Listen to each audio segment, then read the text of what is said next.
4 words in Winston Churchill's own hand: sticky bomb. Make 1 million. The weapon he was ordering had already been rejected by the Army's own ordnance board. He was the prime minister, so 1 million or so got made anyway. Officially the grenade number 74. A glass sphere of nitroglycerin-based explosive coated in powerful adhesive inside a metal shell that split away like an Easter egg. The idea: run at a tank, slap it on, 5-second fuse, run. The problem, and you can probably already see it, the adhesive did not know the difference between a tank and you. It stuck to uniforms, it stuck to trousers. There are training accounts of men frantically trying to shake a live grenade off their own leg. It also struggled to stick to the one thing it was designed for, because real tanks in real combat are covered in dust and mud, which defeats glue. Troops used it in North Africa, mostly against soft vehicles and bunkers, and trusted it about as far as they could unstick it. Roughly 2.5 million were made. The infantry's enthusiasm did not match the Prime Minister's, the officer's sword. In August 1914, British officers went to war against machine guns carrying swords. Regulations said so. The sword was the badge of rank, sharpened before embarkation, worn into the opening battles in France and Belgium. German riflemen thought this was wonderful. A man waving a sword is a man announcing, "I am the officer, shoot me first," visible at several hundred meters. Officer casualties in the opening months were catastrophic, and the sword went from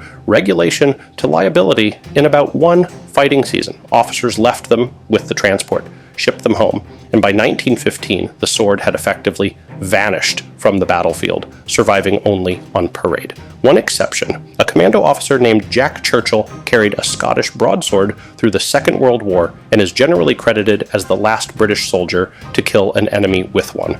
He also took a longbow to France. Mad Jack was an exception in every possible sense. The Greatcoat. Wool, heavy, warm, and completely wrong for a hole in the ground. Dry, it weighed around 3 kilograms. In a Flanders winter, it drank rainwater and liquid mud until men were carrying more than double that, hanging off their shoulders, slapping against their legs, and the wool took days to dry, which in a trench means never. Soldiers hacked the skirts off with knives to stop them wicking mud up from the duckboards, which the Army considered destruction of government property and did not appreciate. The actual fix arrived in 1915, the leather jerkin. Sleeveless, thigh-length, warm, rain ran straight off it, and it left the arms free to dig, carry, and shoot. The jerkin became one of the most quietly beloved pieces of kit the British Army ever issued, and hung around into the 1950s. The Greatcoat survived too, mostly on sentries and on parade grounds, where the weather is administrative. The boy's anti-tank rifle, a 5-foot, 16-kilogram bolt-action rifle firing a .55-inch round, designed in 1936 to let 2 infantrymen stop a tank.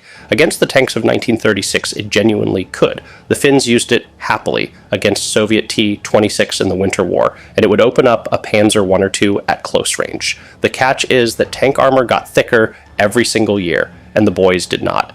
By 1940 in France, it was bouncing off anything modern, and the men lugging it knew it. It also punished its own crew. The recoil was famously brutal: bruised shoulders, the occasional story of worse, and a muzzle blast that announced your position to the entire postcode. Its reputation collapsed so completely that the Canadian government commissioned an actual Walt Disney training film, Stop That Tank, specifically to fight what soldiers were calling the rifle's jinx. When a weapon needs Disney to defend it, the argument is over. The spring-loaded Piat replaced it from 1943, and nobody wrote the boys a farewell letter. The steel helmet, in Burma, specifically. In Europe, the helmet made obvious sense. Artillery fragments coming down, steel roof going up. The jungle ran on different math. Artillery was rarer, heat exhaustion was constant, and a steel bowl on your head cooked you, clanged against every branch and rifle stock, and shed rain straight down your collar. So across the 14th Army, the helmet increasingly stayed with the kit, and a floppy cloth bush hat went on patrol instead.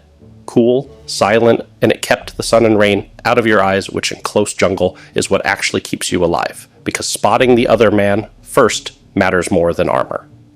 Look at photographs of Slim's men or the Chindits in 1944 and count the helmets. The slouch hat became the unofficial badge of the whole Burma campaign, worn in preference to the item designed to stop fragments by men who had done the risk assessment personally: the gas respirator. Every British soldier who waded ashore on D-Day carried one. The new lightweight Respirator, issued from 1943, first used operationally for the invasion because the planners genuinely feared Hitler would open the chemical taps to stop the landings. He didn't, and infantrymen are the world's most ruthless auditors of weight, every gram in the pack is paid for in sweat, and a rubber mask defending against an attack that visibly was not happening lost the audit within weeks. Veterans' accounts of the advance through Normandy describe respirators dumped by the case in ditches and hedgerows left in trucks, while the same men carefully kept the anti-gas cape, because a chemical-proof cape is also an excellent raincoat, and Normandy has weather. The army kept formally issuing respirators to the end of the war. The men kept informally conducting their own equipment reviews. Only one of these two facts mattered in the field.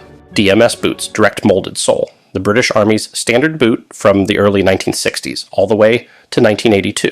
Ankle-high, thin leather, a rubber sole molded straight onto the upper, worn with a little wool puttee wrapped around the top, as if it were still 1917. Fine for the parade square. Then the Army sent them to the Falklands, a South Atlantic winter, no roads, and a 50-mile approach march across ground that is essentially a cold sponge. The boots soaked through almost immediately and never dried. Some pairs had compressed cardboard stiffeners inside, which dissolved on the march. The result was Britain's first trench foot epidemic since the First World War in 1982. And veterans' accounts are blunt about the solution some men found. The enemy's boots were better. Argentine issue boots were taller, triple layered, and actually kept water out, and dead men no longer needed them. When your soldiers are re-equipping from the army, they just defeated. The procurement review writes itself. The DMS boot was binned as a design almost immediately after the war, replaced by the high leg boot combat high, which in fairness brought entirely new problems. That's a different video. Behind every weapon, every uniform, and every piece of equipment is a story that changed history. If that's the kind of history you enjoy, subscribe and join us for the next one. Thanks for watching, and until next time,